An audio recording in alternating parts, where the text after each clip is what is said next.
জানেন যে দেশব্যাপী ডেভিল হান্ট অপারেশন কার্যক্রম চলমান রয়েছে। উক্ত অভিযানের অংশ হিসাবে আমরা ইসলামপুর থানা গত রাত 1টা থেকে 2টার ভিতরে অভিযান পরিচালনা করে ইমরান চৌধুরী আকাশ নামে বেগম রোকেয়া বিশ্ববিদ্যালয়ের ছাত্রলীগের যুগ্ম সাধারণ সম্পাদক এবং রংপুর শাখার শেখ রাসেল জাতীয় শিশু কিশোর পরিষদের সভাপতি এবং ইসলামপুর ছাত্রলীগের 1 নং সদস্যকে আমরা তার বাসা গঙ্গাচড়া থেকে গ্রেপ্তার করি। তার বিরুদ্ধে ইসলামপুর থানায় সন্ত্রাস বিরোধী আইনের মামলায় তাকে জেল হাজতে প্রেরণ করা হবে।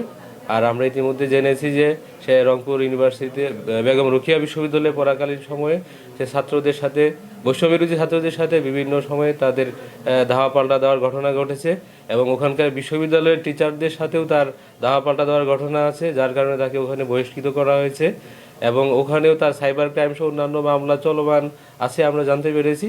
কিন্তু সঠিক তথ্য এখনও আমরা পাইনি, যাচাই বাছাই চলছে। আমরা আমাদের মামলায় তাকে জেলখানায় সুপর্দ করছি। রংপুরে আমরা তার ডিটেলস ইতিমধ্যে প্রেরণ করেছি, তারা তাদের মতো করে আইনগত ব্যবস্থা নেবে। ধন্যবাদ। আবু সাঈদ হত্যা মামলা জানেন যে ওখানে যে থানায় মামলা হয়েছে ওখানে এখন আমি ডিটেলসটা পাই নাই, না পাওয়া পর্যন্ত আমি অফিসিয়ালি কিছু বলতে পারছি না। তবে আমার ডিটেলস আমি জানিয়ে দিয়েছি রংপুরকে।